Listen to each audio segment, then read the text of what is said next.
Hello students, कैसे हैं आप लोग? बढ़िया होंगे ना? आप हमसे इसी तरह जुड़े रहिए और हमारी कक्षा का आनंद लेते रहिए। और आप हमको सब्सक्राइब और लाइक तो करते ही रहिए, क्योंकि जिस प्रकार जब जब आप हमको सब्सक्राइब और लाइक करेंगे, हमारे और तुम्हारा जो जुड़ाव है वो बहुत ज़्यादा बढ़ता ही जाएगा। आज स्टूडेंट्स, हम केमिस्ट्री में जो अगला टॉपिक्स यूनिट नंबर 3, इसमें हम इलेक्ट्रोकेमिस्ट्री विद्युत रसायन के बारे में आपको विधिवत रूप से स्टडी कराएंगे। तो सबसे पहले हम ये देखेंगे कि आप ये विद्युत रसायन होता क्या है। तो आप एक बार तरीके सुने। ये विद्युत रसायन को हम किस सब्जेक्ट में पढ़ रहे हैं? केमिस्ट्री में पढ़ रहे हैं। तो अपन कह सकते हैं कि रसायन विज्ञान की वह शाखा जिसके अंतर्गत हम विद्युत संबंधी घटनाओं का अध्ययन करते हैं, उसे ही हम विद्युत रसायन या इलेक्ट्रोकेमिस्ट्री कहते हैं। अब हम बात करते हैं कि पदार्थों को विद्युत धारा के प्रवाह के आधार पर कितने प्रकार के होते हैं।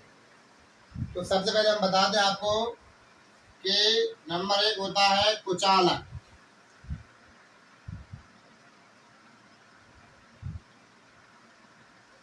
कुचालक वे पदार्थ होते हैं जिनमें से होकर के विद्युत धारा प्रवाहित नहीं होती। अर्थात हम समझ सकते हैं कि ऐसे पदार्थ जिनमें से होकर जो विद्युत धारा है या करंट है वो एक जगह से दूसरी जगह पर स्थानांतरित नहीं हो पाता। जैसे आप जानते होंगे, लकड़ी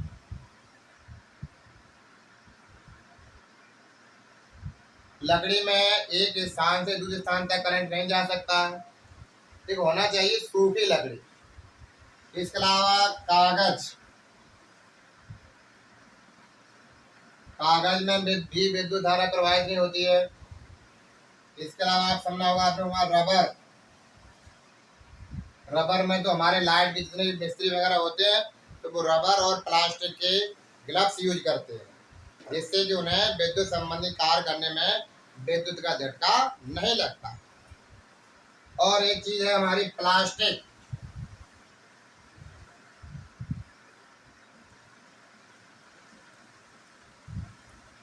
तो ये सब क्या हो गए? कुचालक। क्योंकि इनमें हमने ट्राई करके देखा कि विद्युत धारा का तार था, उसको टच भी किया, लेकिन उसकी विद्युत धारा हमें प्रवाहित नहीं हो पाई। तो हम समझ गए कि ऐसे पदार्थ जिनमें से होकर के विद्युत धारा प्रवाहित नहीं होती है उन्हें हम कुचालक कहते हैं। इसके बाद जो अगला टॉपिक अपना है जिसे हम लोग कहते हैं सुचालक।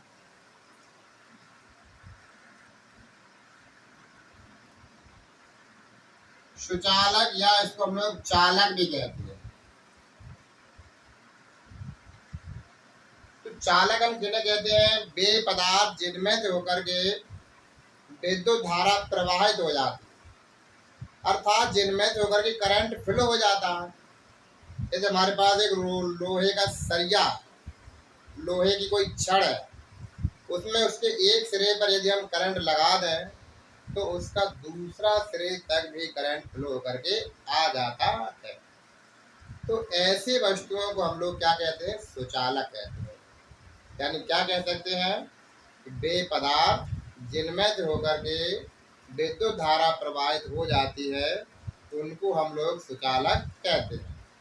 जैसे आप समझ सकते हैं, जैसे कह सकते हैं सोना, चांदी, कॉपर, एल्यूमिनियम आदि धातुएं।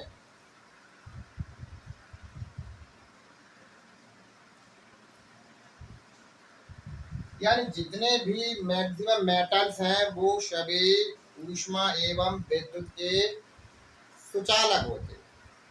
इनमें से होकर के विद्युत धारा आसानी से प्रवाहित हो जाती है। तो बच्चों आप देखते हैं जैसे कि हमें एक सुचालक और कुचालक का एग्जाम्पल हम यही देख सकते हैं कि जब हमारे घरों की जो लाइट है वो डिस्टर्ब हो जाती है, तो आपने देखा होगा कि कुछ लोग ग्रामीण इलाके में वो बांस ले जाते हैं, बांस से अपना तार डाल देते हैं, क्योंकि वो जानते हैं कि बांस में करंट नहीं आता है। तो जो बांस है वो क्या हुआ, एक लकड़ी का फॉर्म है, तो वो क्या हो जाएगा, कुचालक हो जाएगा। लेकिन वो इतना भी जानते हैं कि जो आयरन की रॉड है उसमें करंट फ्लो हो जाता है, तो फिर वो उससे तार को टचिंग में नहीं लाते। तो बच्चों, ये आप विधिवत समझ चुके होंगे कि इस पृथ्वी पर किन पदार्थों को हमें सुचालक कहना है और किन पदार्थों को हमको कुचालक कहना है। तो आप विधिवत समझे, इसको नोट भी कर लें। चालक का अध्ययन करने के बाद हम चालक का क्लासिफिकेशन पढ़ते हैं। क्या सभी प्रकार के चालक एक समान होते हैं या डिफरेंट होते हैं? तो मैं ये बताना चाहता हूँ आपको कि इलेक्ट्रिसिटी फ्लो के बेसिस पर चालक टू टाइप्स के होते हैं। नंबर एक, मेटलिक कंडक्टर, जिसे अपन लोग धात्विक चालक बोलते हैं। नेक्स्ट पॉइंट होता है अपना जो विद्युत अपघटनी चालक, जिसे हम इलेक्ट्रोलाइट कंडक्टर्स बोलते हैं। अब इनमें हमको ये पता होना चाहिए कि हम किन पदार्थों को मेटलिक कंडक्टर कहें और किन पदार्थों को हम विद्युत अपघटनी चालक कहें। तो आइए बच्चों, सबसे पहले हम आपको धात्विक चालक से इंट्रोड्यूस कराते हैं। तो धात्विक चालक किसे कहते हैं? वे पदार्थ जिनमें विद्युत धारा प्रवाहित करने पर कोई रासायनिक परिवर्तन नहीं होता है, कोई भी रासायनिक परिवर्तन नहीं होता।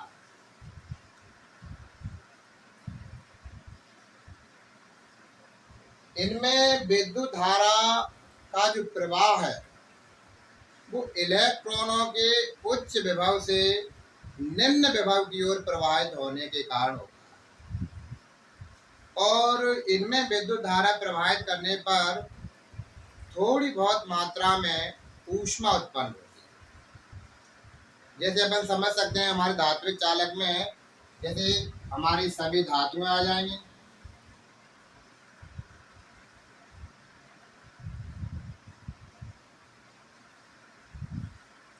एग्जाम्पल्स में चाहे अपन हमारी डेली लाइफ में यूज हो रहा है, जब हम लोग कॉपर का वायर यूज करते हैं, कॉपर का तार, इसके अलावा हम लोग एल्यूमिनियम का तार यूज करते हैं।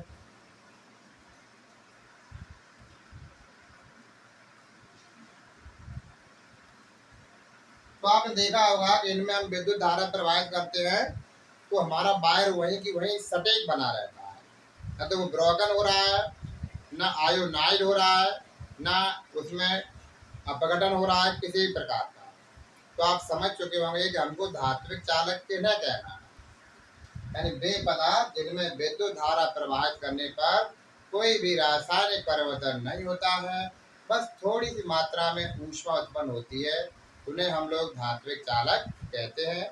एग्जाम्पल में देखेंगे तो सोना, चांदी, तांबा और हमारी मिश्र धातुएं होती हैं, जो पीतल है और हमारे कॉपर हैं, एल्यूमिनियम के वायर्स हैं, ये सभी हमारे मेटलिक कंडक्टर में आते हैं। अब हम आपको विद्युत अपघटनी चालक के बारे में बताते हैं। तो विद्युत अपघटनी चालक वे पदार्थ होते हैं जिनमें विद्युत धारा प्रवाहित करने पर कोई न कोई रासायनिक परिवर्तन अवश्य होता है, और इसमें जो विद्युत धारा का जो प्रवाह है वो धन तथा ऋण आयनों के अभिगमन के कारण होता है। यानी जो जितनी विद्युत अपघट्य होते हैं, जैसे सपोज आपसे बात करें कि NaCl एक विद्युत अपघट्य है, KCl ये भी एक विद्युत अपघट्य है, HCl एक विद्युत अपघट्य है, NaOH भी एक विद्युत अपघट्य है। इनमें यदि अपन विद्युत धारा प्रवाहित करेंगे, यानी ये अपने जलीय विलयन में से विद्युत धारा प्रवाहित करते हैं, तो ये क्या होते हैं, अपने अपने आयनों में टूट जाते हैं। और जो सेल में जो धनायन होता है वो ऋण प्लेट की ओर चला जाता है, और जो ऋणायन होता है वो धन प्लेट की ओर चला जाता है। सपोज आप समझ सकते हैं, जैसे कि मान लीजिए ये हमारे पास कोई एक कंटेनर है, इस कंटेनर में हमने क्या कर दिया है, NaCl भर दिया है। क्या भर रखा है, NaCl।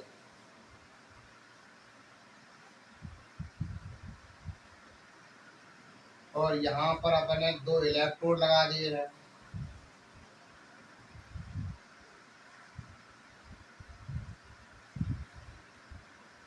जैसे ही हम इन इलेक्ट्रोड से विद्युत धारा फ्लो करेंगे, तो ये NaCl अपने अपने आयनों में ब्रोकन हो जाता है।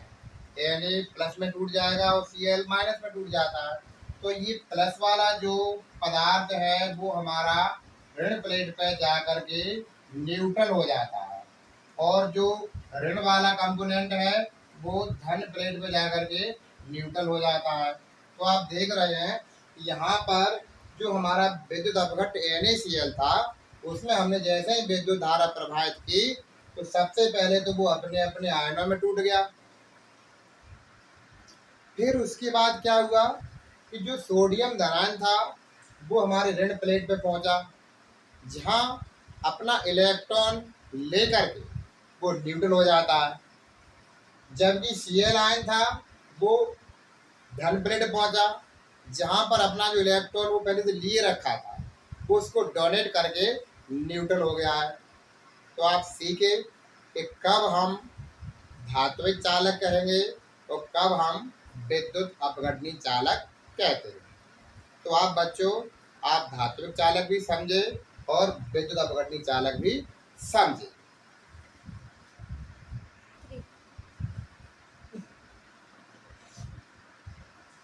अब हम आपको विद्युत अपघट्य के वर्गीकरण क्यों ले चलते हैं। जैसे अपने समझा कि वे पदार्थ जो जलीय विलयन में से विद्युत धारा को प्रवाहित होने देते हैं विद्युत अपघट्य कहलाते हैं। ये विद्युत अपघट्य भी 2 प्रकार के होते हैं। तो हम देखते हैं, सबसे पहला जो नंबर 1 है हमारा, उसे हम बोलते हैं प्रबल विद्युत अपघट्य। प्रबल विद्युत अपघट्य।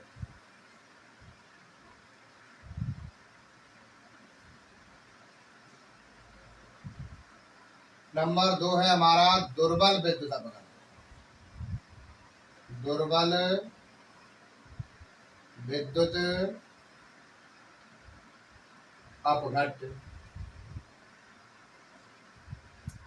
अब ये प्रबल और दुर्बल विद्युत अपघट्य का शब्द आया क्यों, इसको समझें थोड़ा। प्रबल मीन्स होता है जैसे कि अपने आप में पावरफुल, स्ट्रॉन्ग। तो अपन ये कह सकते हैं कि सबसे पहले हम प्रबल को देखें कि वे पदार्थ जो जलीय विलयन में पूर्ण रूप से आयनित हो जाते हैं, उन्हें हम प्रबल विद्युत अपघट्य कहते हैं। इनके लिए हमको विलयन को तनु नहीं करना पड़ता और ना इस पर तनुता का कोई प्रभाव पड़ता है।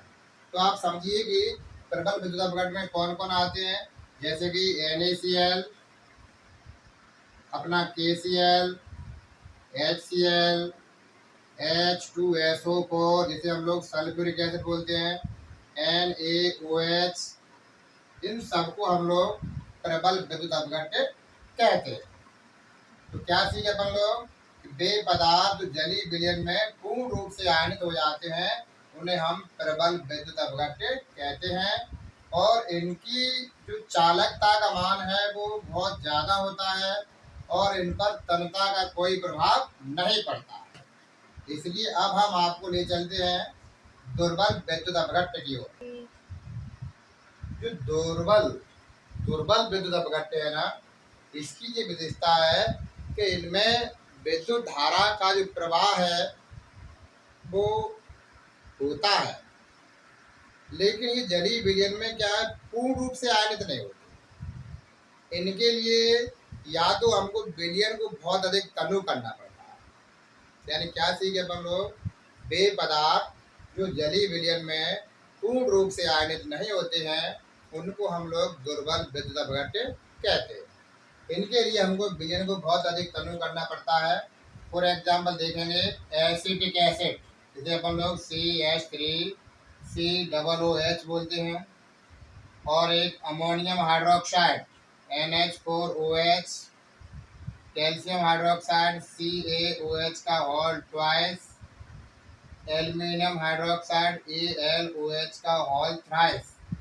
ये सभी ऐसे एग्जाम्पल हैं जो जलीय विलयन में पूर्ण रूप से आयनित नहीं होते हैं।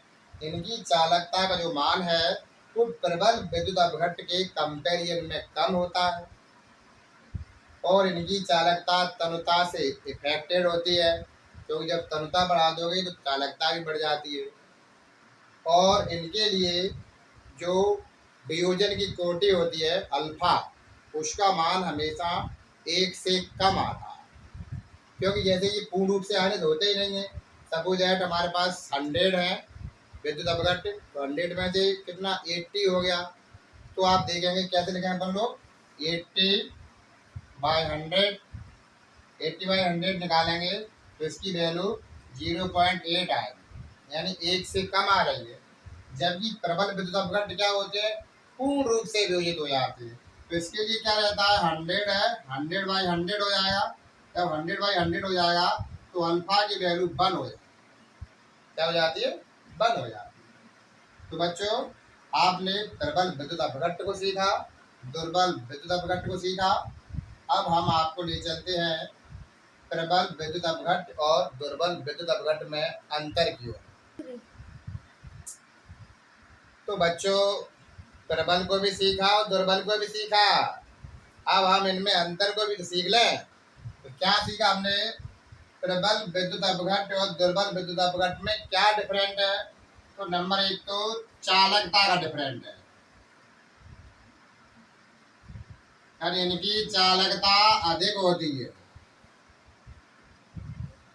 और इनकी चालकता कैसी होती है, कम। यानी पहला अंतर यह है कि प्रबल विद्युत अपघट्टों की चालकता अधिक होती है और इनकी चालकता कम होती है। नेक्स्ट पर देखेंगे दूसरा अंतर, ये जलीय विलयन में पूर्णतः आयनित हो जाते हैं, पूर्णतः आयनित हो जाते हैं। ये जलीय विलयन में आंशिक रूप से आयनित होते हैं, आंशिक रूप से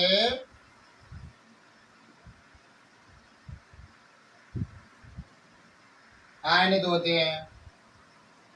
तीसरा अंतर यह है कि इनकी चालकता तनुता से प्रभावित नहीं होती, तनुता से अप्रभावित रहती है। यानी इनकी आप तनुता बढ़ा दीजिए तो भी कंडक्टिविटी शो करते हैं, फुल आयनित हो जाते हैं, यदि नहीं बढ़ाते हैं तो भी आयनित हो जाते हैं। जबकि ये तनुता से प्रभावित होते हैं, तनुता से प्रभावित हो जाते हैं।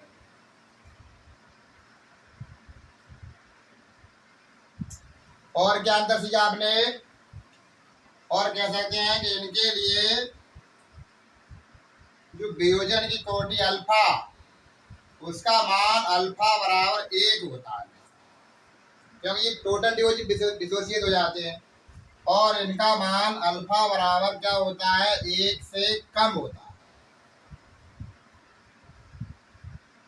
और एक अंतर बता सकते हैं, एक अंतर अपन एग्जाम्पल का बता सकते हैं।